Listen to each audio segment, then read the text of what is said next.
wabarakatuh. Selamat datang di Fastpod FE Unisma Podcast. Hari ini, Penontonnya 1.000 orang. hari ini kita punya narasumbernya adalah Pak Farhan. Pak Farhan kan bener kan? Ya, betul. Ya, Pak Farhan ini adalah Kaprodi Sasing Sastra Inggris di FKSB tuh. Yoi. FKSB Unisma Bekasi. Semangat dong Pak, Ayo. lagi pandemi gini. Nanti mahasiswanya nonton harus bersemangat, ya enggak? Yo, ay. Ya. Ayo. Gimana Pak selama pandemi Pak? Ngajarnya capek nggak? Alhamdulillah lebih lelah tentunya, dan kita tidak bisa langsung tatap muka dengan mahasiswa. Itu udah membuat kita, memaksa kita untuk lebih kreatif menyampaikan materi-materi dengan metode ngajar yang terbaik tentunya. Ya, jadi capek jiwa raga ya Pak ya. Mental semuanya diserang, Iya, ya iya. udah, kita tetap harus menjalankan kewajiban Iya. kita sebagai dosen. Oke. Mungkin nanti kan kita episode kedepannya ada psikolog ya kesini ya. Ah. Nah Bapak mau konseling Oh, sekalian? Saya jadi pewawancara. Iya, langsung mau konsul kayak gitu. Bisa kan? Ayo, boleh, boleh, Iya, boleh, iya. ya. Atau FKSB ngadain kayak gini juga Pak? Konseling ya, keren sih. Ya boleh nanti saya coba ajuin ke Pak Dekannya. Iya, bisa kan kira. Ya Pak, hari ini kita mau bahas tentang musik sama interest research-nya Pak Farhan ini. Kalau Bapak, kenapa sih, apa sih kaitannya antara musik sama interest research? Interest apa research? Interest Bapak. Nah, pasti semua orang, siapapun itu, kita pasti mendengarkan musik gitu. Dari bunyi-bunyian, dari suara bising-bising, dan pada akhirnya kita diperkenalkan oleh orang tua kita saat kita masih kecil, band-band gitu, Beatles lah, AC/DC, Rolling Stone, Saya kahitna. Kahitna, ada yang mungkin orang tuanya mengenalkan Westlife dan Iya. merasa bahwa dari lirik-lirik itu, dari video klip yang kita tonton, ada keterbukaan informasi dari pergantian rezim itu yang akhirnya membentuk diri kita, yang pasti akhirnya mereproduksi makna. Ketika kita melihat ada boy band, ada band tertentu yang wow keren banget, dan kita akan berusaha untuk merefleksikan diri kita tuh sama seperti mereka. Kayak dia banget gitu. Mungkin sangat menginspirasi, wah hidup gua harus seperti dia, gayanya, dari cara ngomongnya.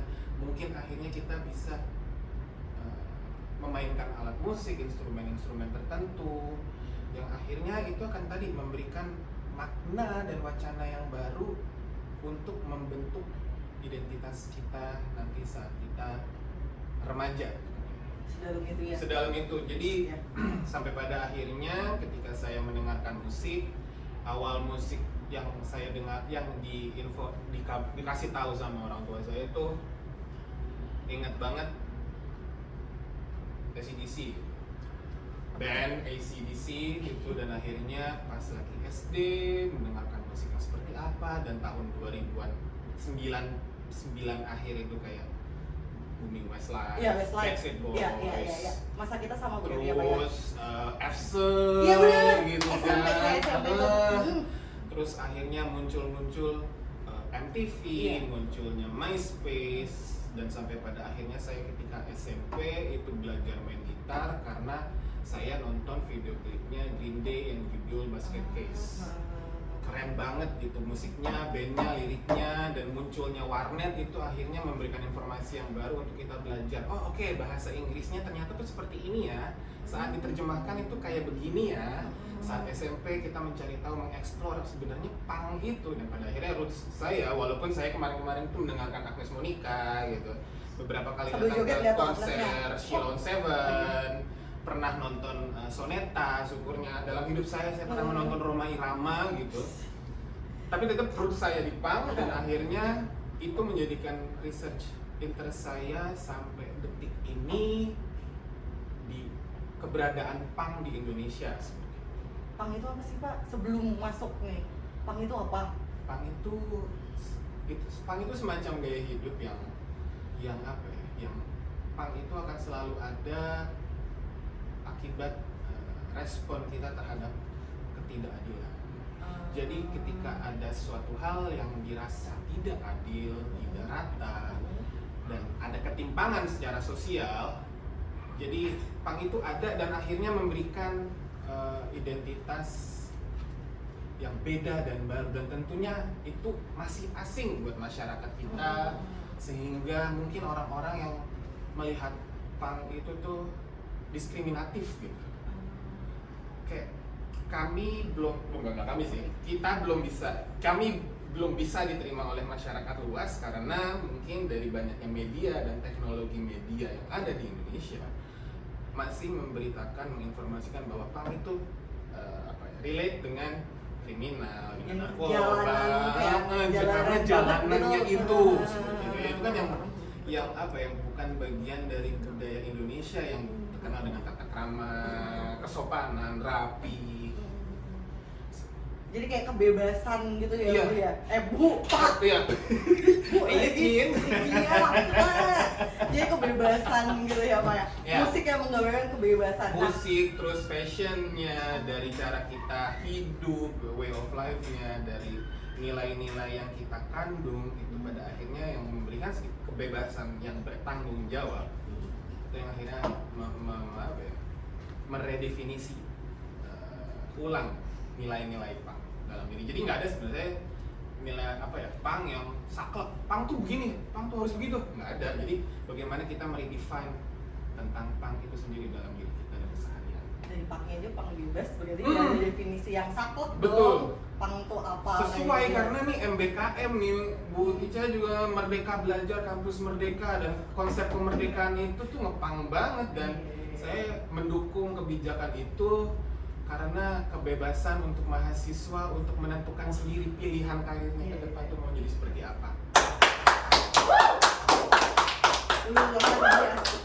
Seorang Farhan ngomong seperti ini. Jadi bebas tuh bukan hanya bebas di dalam bermusik, Betul. hidup, tetapi Betul. dalam merdeka belajar juga. Kuliah juga. Khusus untuk mahasiswa, Iya. untuk dosennya siapapun itu kita harus menjadi pribadi yang merdeka dan tetap menjadi pribadi yang bertanggung jawab atas apa yang telah kita lakukan. Ya. Kayaknya ini pas 17 Agustus lebih dapat lagi dia, Pak. Wih, hari pendidikan lebih tepatnya. Ini udah masuk bulan Juni nih masalahnya, hari Pancasila dikaitin, wah kok nggak nyambung ya? Kayak gitu. Iya. Kemudian apa hubungannya dengan penelitian nih, Pak? Kenapa Bapak menggabungkan antara punk dengan penelitian Bapak? Kenapa Oke. Bapak tertarik? Itu ya pertanyaan menarik. Jadi awal kuliah S2 saya tuh nggak tahu mau ngapain gitu. Jadi dosen sudah minta, kamu sudah harus menyiapkan judul tesis kamu nanti. Oh oke, baik. Lakukan apapun, tulis apapun itu yang memang kamu suka. Saya sukanya punk, tapi penelitian tentang punk itu sudah banyak dilakukan oleh orang-orang yang ada di luar Indonesia. Ada Emma Bolch, ada Jeremy Walla, dan beberapa Indonesianis yang memang concern sama subculture rock yang punk ada di dalamnya, sudah ada itu dan sudah mereka lakukan dari lama gitu. Akhirnya karena saya juga masih aktif ngeband, masih aktif Anak band nge-gigs, masih suka nonton acara-acara musik, dan akhirnya menemukan sesuatu yang kayaknya akan ngebahas tentang subculture yang ada di Indonesia ya, khususnya di Jakarta aja deh. Dan disitulah mulai dari tugas-tugas kuliah sampai pada akhirnya tesis, saya fokus di subkultur yang ada di Jakarta, namanya subkultur skinhead. Nggak jauh-jauh sebenarnya dari punk itu sendiri. Lebih kayak antropologi berarti ya, Pak ya? Iya, masuknya ngelihat dari kacamata cultural studies sih, dan ya saat itu ngerasa jadi kayak etnografer banget lah.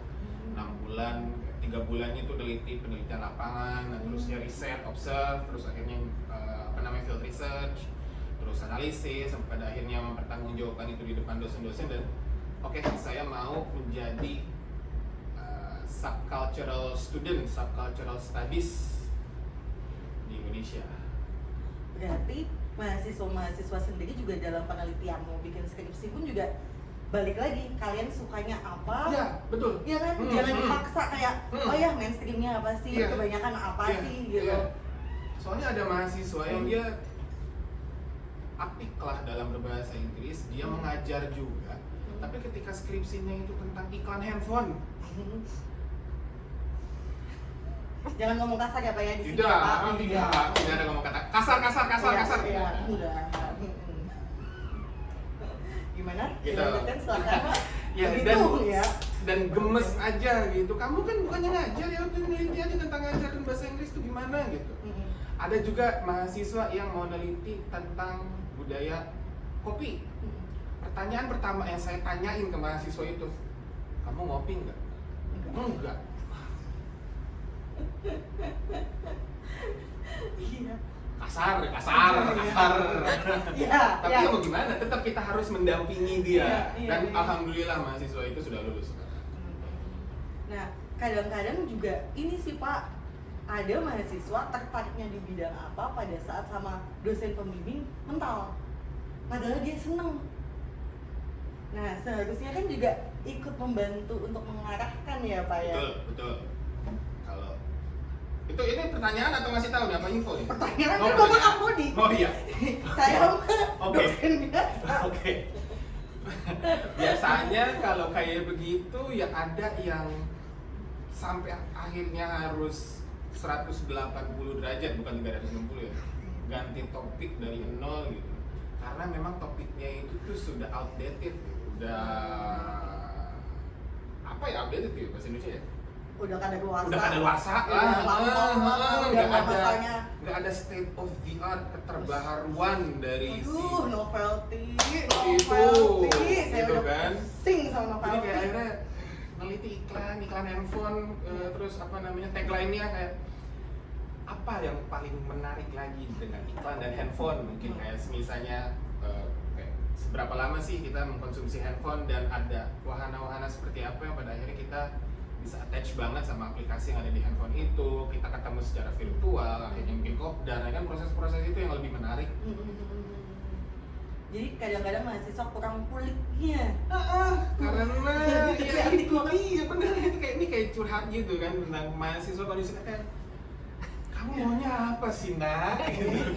Kok bapaknya langsung muncul sih baca enggak, observe kagak gitu kan, jadi gemes sendiri kita. Dan akhirnya ya udah, jangan sampai kita sebagai dosen itu nyuruh kayak enggak nih jelek atau ini sudah kadaluarsa, tapi arahin tetap topik yang sama tapi mungkin dari kacamata yang berbeda.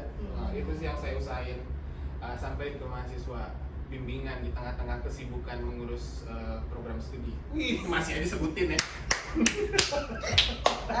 SD lagi sastra Inggris numpang pemasaran di ekonomi luar biasa. Ekonomi memang sumber pemasaran fakultas lagi. Jadi MBKM nanti di Fakultas Ekonomi ini mungkin nggak tahu ya, akan saya coba melakukan pendekatan gimana untuk mata kuliah kewirausahaan kali ya, mungkin bisa diampu oleh dosen-dosen ekonomi gitu, bukan dari mana-mana. Iya. Dari mana-mana. Iya, paham. Oke. Kuy, lanjut. Iya, banyak hal yang tersirat di sini. Nggak apa-apa ya. Ayo. Iya, nanti tolong diedit.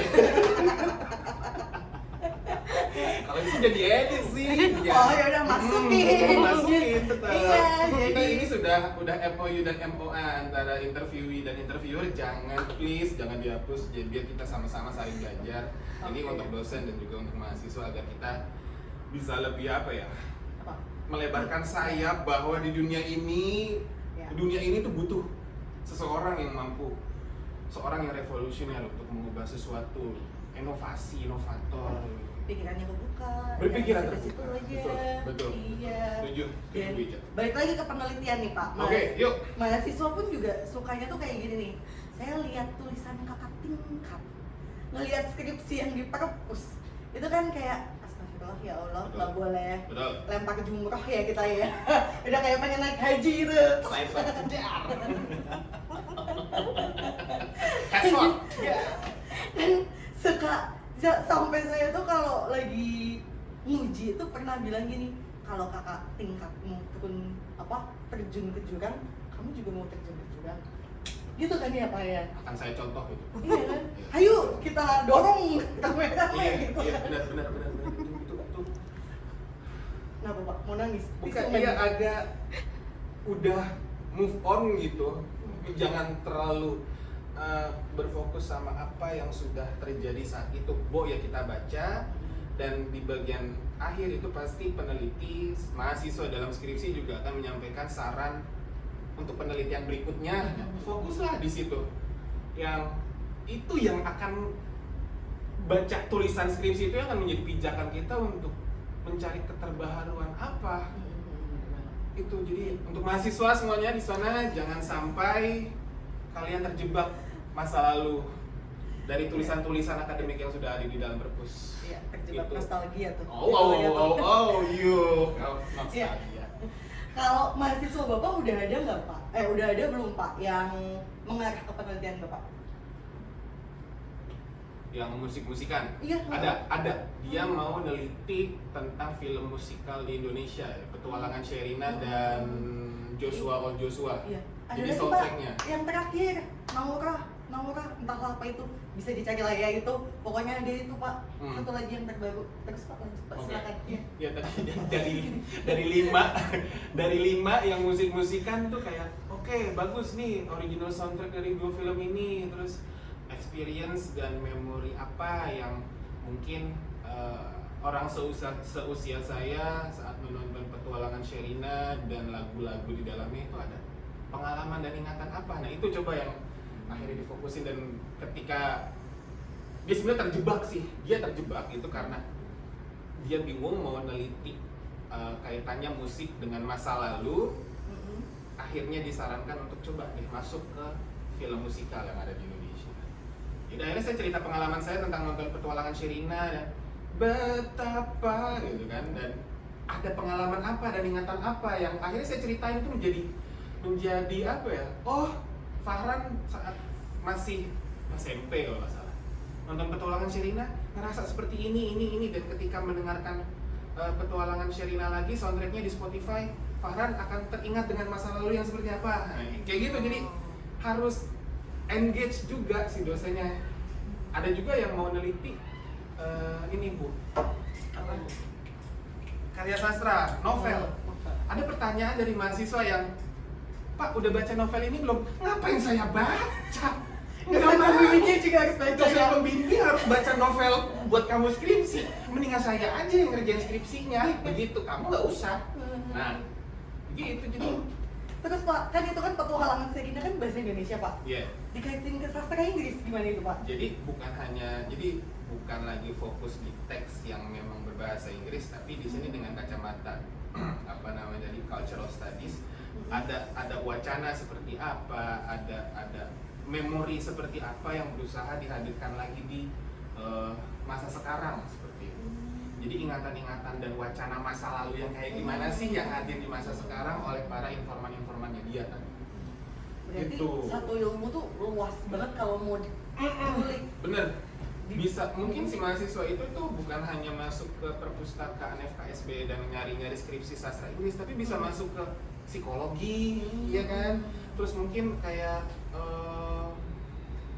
ya itu lagi sih paling psikologi paling. Kalau misalnya geografi atau ilmu administrasi kayak nggak mungkin ya perpustakaan. Jadi mungkin bisa masuk ya tadi dalam ranah psikologi. Bagaimana sih Pemasaran tadi? pemasaran? Banyak? Tapi Bapak udah bosen, udah mulai garuk dia. Aduh, jangan pemasaran lagi deh gitu. Gaya komunikasi? Bisa. Atasan dan bawahan? Itu juga bisa dibahas sih. Tapi bosen juga. Tapi bosen, ya Oh, sudah iya. lagi in tapi kayak nggak mau dibahas sih, dan jangan bahas itu yuk. Oke, Lain aja. baiklah, kita lanjut Yuk. ke komunikasi selanjutnya. Hal selanjutnya. Iya. Kemudian Pak, kalau setelah Bapak kalau misalnya pengembangannya nih, kalau misalnya tadi kan punk di Indonesia gitu, kedepannya tuh ujungnya dari penelitian Bapak tuh mau diarahkan kemana gitu? Biasanya kan kalau dosen suka modeling atau apa gitu. Kalau saya, jadi ini kebetulan lagi mau pindah haluan, bukan pindah haluan ya, jadi kayak mengembangkan lagi. yang tadinya saya mau melanjutkan penelitian S2 yang tentang skinhead, tapi ternyata kayak menurut saya Skinhead iya, itu jalan tol Kutu. Bukan. itu jadi sebuah ya, kalau misalnya diceritain sejarahnya itu panjang dan gimana yang ada di Oh, Jakarta panjang itu ceritanya. beneran. Saya pikir itu cuma jalan tolnya Kutu. Bukan, jadi Wah, saya bisa itu cepat. subkultur anak muda yang memang lahir di Inggris dan memang mereka tuh berasal dari kelas pekerja dan mereka membentuk identitas yang berbeda. Oh, gitu. Dan akhirnya itu muncul ke Indonesia dan pastinya dengan nilai-nilai yang berbeda. Itu skinhead. Dan karena kan kita kan ya mau kerja di mana aja selama identitas kita skinhead, palanya botak, terus kayak tough, maskulin, terus pakai Dr. Martens yang menandakan oke, dia bagian dari kelas pekerja, terus pakai baju saya lupa mereknya apa. Itu yang akhirnya menjadi identitas pembeda antara skinhead dan subkultur anak muda yang lain. Itu yang saya teliti saat S2. Tapi ketika kesini semakin kayaknya nggak neliti itu lagi deh, tapi melihat bagaimana orang tua yang ngepang mengajarkan sesuatu untuk ya masih belum kebayang sih. Jadi kayak masalah aging dan keluarga yang bapak ibunya itu Bebas. ngepang. Bebas bertanggung jawab seralo dah. Iya, dan itu masih kayak oke, kayak kita suka ngeliat anak kecil, saya suka ngeliat anak kecil yang masih yang kecil banget gitu diajak ke acara pang yang memang penuh dengan tindakan-tindakan yang seperti apa gitu, tapi orang tuanya tuh kayak memperkenalkan itu tuh sejak dini gitu. Itu dengan hal-hal seperti itulah yang kayaknya ini menarik nih, dan ini kayak hanya ada di Indonesia. Mau di indoor, outdoor, acara musik gigs punk itu pasti ada anak kecil yang entah akan selalu dipakein headphone gitu atau tidak, diajak pogo, moshing juga ada. Itu yang kayaknya keren. Tapi dalam kondisi seperti ini nggak akan mungkin ada acara, nggak mungkin ada keluarga yang datang ke acara punk itu. Jadi masih stuck gitu aja deh. Gitu. Ini nambah wawasan bagi saya. Ternyata bisa dibawa kemana-mana ya. Bisa dibawa kemana-mana. Iya, luar biasa. Terus saya mau bahas apa? Dan jadi untuk saya, jadi di sini saya kan juga selain mempromosikan CFKSB dan sastra Inggris, saya juga ingin bahwa tahun lalu itu akan tahun lalu itu ada mungkin ibu-ibu acara Punk Scholars Network. FKSB yang ada ini, FKSB, Bapak yang penanggung jawabnya. Saya penanggung jawabnya. Iya. Dan insya Allah tahun ini di bulan Desember akan ada lagi dengan tema yang berbeda, dan berharap untuk dosen-dosen dan mahasiswa yang ada di sini itu ikut berpartisipasi. Karena ini acara conference internasional, walaupun itu tentang punk, tapi apapun itu yang memang berkaitan dengan musik, dengan youth, tentang fandom, tentang identity, atau mungkin FK juga bisa masuk gimana promosi band-band atau promosi dalam bentuk digital dilakukan, atau mungkin topik-topik yang memang nggak jauh-jauh dari ekonomi dan memang berkaitan dengan subkultur anak muda, musik dan lain-lain tadi itu bisa ikut serta. Jadi tahun lalu sangat disayangkan presenternya 11 tapi tidak ada yang dari FKSB, dari Unisma gitu. Dan insya Allah tahun ini di bulan Desember juga akan ada lagi, dan saya udah kayak udah pusing aja deh, siap-siap pusing aja, siap-siap capek. Jadi dulu Pak. Oke. Cari asisten Pak. Oke, gitu ya, kayak nyuruh mahasiswa. Jadi ada keterlibatan juga. Seru dah pengalaman kemarin pas ngadain PSN, apalagi ini di kampus Unisma gitu kan, yang Islam, terus terpasang poster besar Global Punk. Jadi dengan inilah saya mampu berkontribusi, memberikan sesuatu untuk dunia internasional dari Unisma. Termasuk pencapaian Pak Fahran bisa membawa punk ke Unisma. itu usaha yang sangat rumit, kompleks, tapi semuanya ketika dijalankan karena dengan hati gitu, semua jadi puas. Gitu.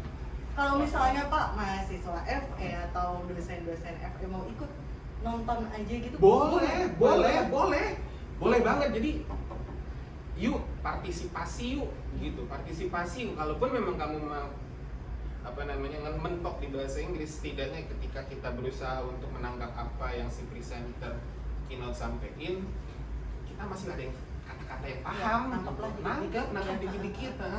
At least you oke, fine, sorry, Iya. thank you ya, itulah. Anak sekarang kan udah kayak kejaksel-jakselan juga ya. Bahasa Inggrisnya kan udah campur-campuran ya. Harusnya adalah yang nyangkut dikit lah ya. Gitu.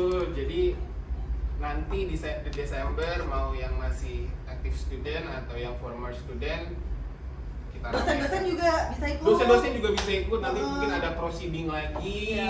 Jadi untuk ayo Q1, Q2 jangan pedulikan Q1, Q5 gimana-gimana, yang penting ketika ada tulisan kita di sebuah prosedur internasional itu bisa jadi laporan kita untuk sendos, bukan? Biar kita sejahteraan setiap bulan itu selalu dapat tunjangan dari pemerintah. Terima kasih pemerintah. Ya, terima kasih semuanya seperti itu. Dah, oke, terima kasih banyak Pak. Sama-sama. Banyak sekali wawasan saya bertambah banget nih. Ya. Istighfar dan juga jangan lupa istighfar. Iya. Selalu istighfar. Supaya tenang, sabar. Iya, kuat. dosa-dosa kita juga diampuni. Ya. Dari pang ke istighfar. Ya. Subhanallah Ya. sekali hari ini. Dah, itu saja untuk materi, bukan materi, poin cara kita hari ini. Terima kasih banyak Pak Farhan.